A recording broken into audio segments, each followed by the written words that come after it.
Mabuhay Pilipinas! Maligayang pagbabalik dito sa aking channel, pero kung bago ka lang, pasuyo ng like and subscribe. Salamat agad. Ngayong araw ng Biyernes, August 23, 2024, kabayan, update lamang po tayo sa ating panahon.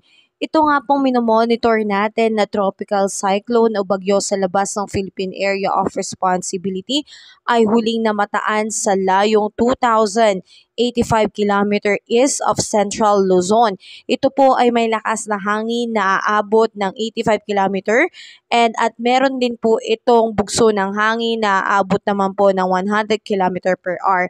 So mga kababayan, ito pong bagyo na to o tropical cyclone na merong international name na Shanshan ay hindi naman po inaasahan na makakapasok po sa Philippine Area of Responsibility at magdudulot po ng malaking epekto sa ating bansa.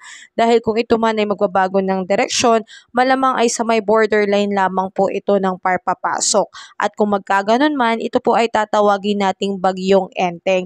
Pero sa ngayon, mababa po ang tsansa na ito po ay maging ganap na bagyo sa loob ng Philippine Area of Responsibility. Kaya wala po tayong dapat na ipangamba dahil malayo po ang direksyon nito sa kalupaan ng ating bansa. Samantalang asahan naman po natin dahil sa epekto nitong easterlies, asahan ng pagkakaroon po ng maalinsangang panahon, lalo na sa umaga hanggang tanghali. Pero pagdating sa hapon, nariyan po ang tsansa ng pagkakaroon ng mga biglaang pagbuhos ng ulan. Kaya naman asahan po natin na ngayong araw dito sa Metro Manila at sa malaking bahagi po ng ating bansa ay makakaranas po ng partly cloudy to cloudy skies with isolated rain shower and thunderstorm. Yan po ay epekto nitong mga localized thunderstorm. So ingat po tayo kabayan dahil posible po ang pagkakaroon ng mga biglaang pagbaha and landslide. Lalo na pagdating sa hapon at sa gabi, dyan talaga bubuhos ang biglaang pag-ulan. Pero sa tanghali, maalinsangan. Kaya kung tayo po ay lalabas ng bahay, ugaliin nating magdala ng payong bilang pananggala sa sobrang init, pagtanghali at pag-ulan naman pagdating naman ng hapon o gabi. At asahan po natin dahil sa epekto nitong easterlies, ang ating air temperature ngayong araw na ito dito sa Lawag ay aabot po ng 33 degrees Celsius, Tuguegarao 34 degrees Celsius, Baguio 25 degrees Celsius, Metro Manila 33 degrees Celsius, Tagaytay 32 degrees Celsius, Legazpi 34 degrees Celsius.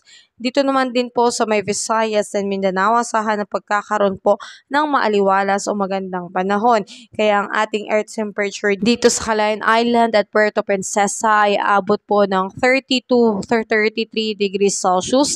Iloilo at Tacloban kasama ang Cebu aabot ng 33 degrees Celsius. Cagayan de Oro 32 degrees Celsius, Zamboanga at Davao po ay 34 degrees Celsius. So mga kababayan, ugaliin din po natin uminom ng sapat na tubig, lalo na ngayon na tayo po ay makakaranas ng mainit na panahon dulot nga nitong easterlies na nagdadala po ng mainit na hangin mula sa karagatang Pasipiko. So tayo po ay ugaliing uminom ng tubig upang tayo po ay laging hydrated.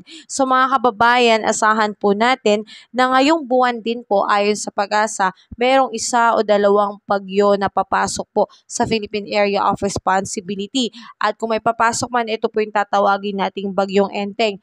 Pero sa ngayon, wala po muna tayong dapat ay pangamba. Ang tanging nagpapadala lamang ng pag-ulan sa ating bansa, ito pong easterlies at mga localized thunderstorm. Pero ang bagyo, wala pa po. Kaya kalma lang po tayo kabayan and have a safe day po sa lahat dahil maganda po ang araw natin. Ngayong magkakaroon po tayo ng long weekend. So enjoyin na po natin at ingat po tayo lahat kabayan. Kabayan, kung nakatulong sa iyo ang video na to, huwag mo namang kalimutang mag-like and subscribe at pasuyo na rin po, pahit na rin po ng notification bell para updated ka sa mga susunod ko pang weather update. Muli, maraming salamat, ingat, God bless po kabayan.